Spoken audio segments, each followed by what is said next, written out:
Combattant à l'écran, mais aussi dans la vie.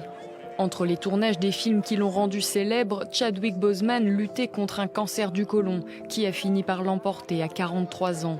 Il s'est fait connaître en incarnant des personnages de légende comme le joueur de baseball Jackie Robinson, le jazzman James Brown ou encore Thurgood Marshall, premier juge afro-américain assiégé à la Cour suprême.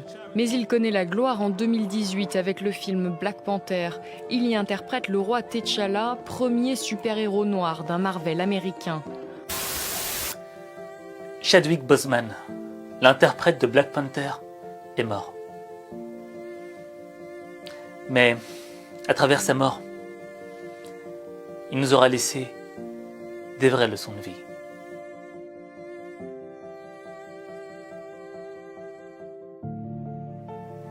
Quand tu as appris la mort de Chadwick Boseman, Black Panther, je suppose que ça t'a fait un choc, comme moi. Parce qu'on se dit, mais attends, il avait l'air tout jeune. Je ne savais pas qu'il avait 43 ans, il en faisait 30. Et t'apprends que en 2016, il découvre qu'il a un cancer du côlon. Et que malgré ce cancer du côlon, durant les 4 années qui ont suivi, il a quand même fait des films. Et quels films? Que des grands films. Marshall. Weapons we didn't have before. We've got the law. Black Panther.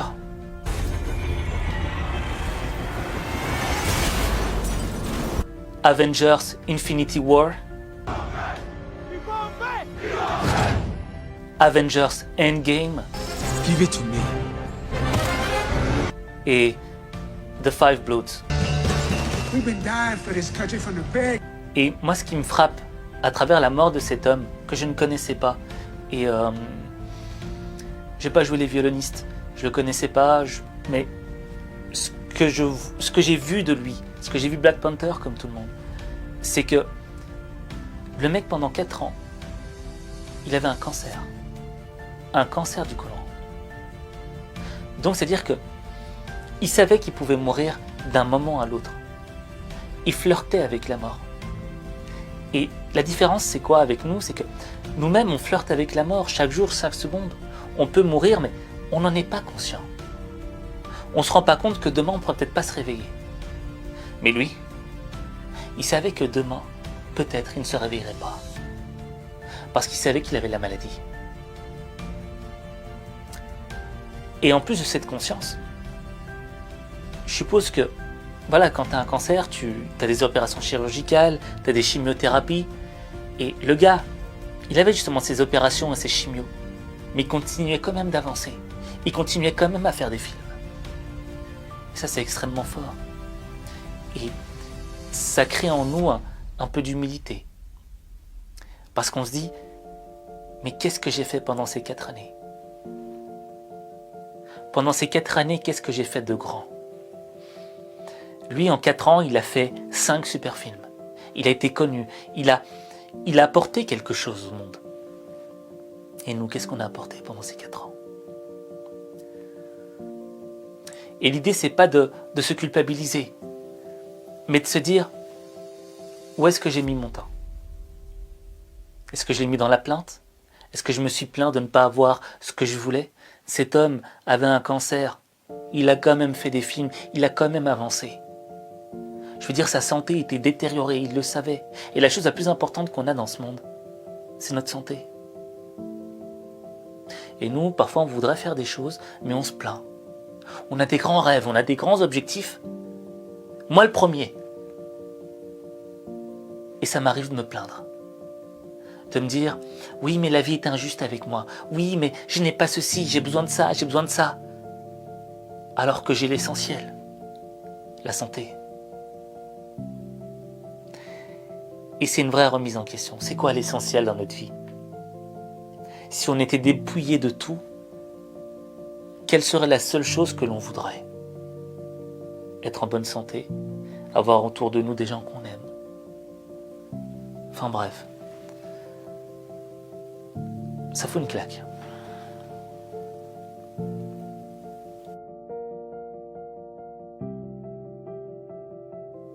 Et le deuxième élément, c'est quoi? c'est l'humilité de cet homme. Il a joué dans des grands films, mais jamais je l'ai vu en interview se plaindre d'avoir un cancer. Ou jamais je l'ai vu se gargariser en disant « Regardez, moi, je fais des films et j'ai un cancer en plus. Je suis incroyable. » Non, il se taisait. Et il faisait ce qu'il avait à faire. Il n'avait pas besoin qu'on lui dise « Waouh, t'es exceptionnel, t'es incroyable. » Tu le regardes, un homme qui a cette attitude-là, c'est un homme qui est arrivé à un stade où il a besoin de n'entendre de compliments que de lui-même. Et ça, c'est un degré de sagesse qui est énorme. Parce que moi-même encore, aujourd'hui, j'adore qu'on me complimente. Parfois, je cherche le compliment parce que j'aime qu'on me caresse dans le sens du poil parfois. Tu vois ? Et je me dis, ah, super, je suis très content. Et en cherchant le compliment chez les autres, c'est peut-être parce que j'arrive pas à me complimenter correctement comme il le faut. Et quand je vois Chadwick, quand j'entends qu'il avait un cancer et qu'il a fait ses films, etc., mais qu'il s'est tu durant toute cette période, pendant 4 ans, il s'est tu, il n'a pas parlé. Ça me rappelle une chose. Ça me rappelle qu'on doit être connecté avec nous-mêmes. Et que si on parle beaucoup, si on a besoin de beaucoup parler, de tout exprimer, etc., c'est qu'on a un problème de connexion avec nous-mêmes. On n'est pas capable de s'entendre. On a besoin que le monde nous entende. Mais quand tu es capable de t'entendre toi-même, tu n'as pas besoin que le monde t'entende.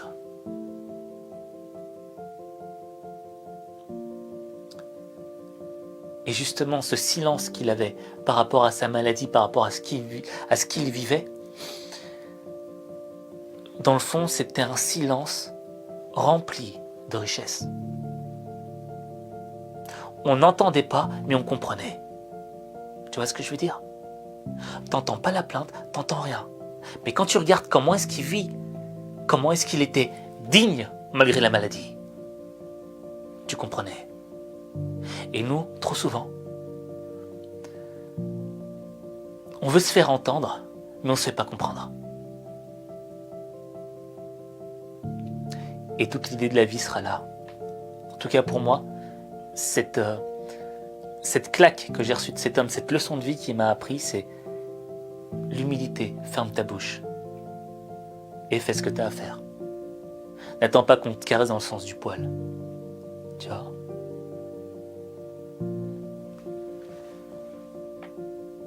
Bon, sur ce, je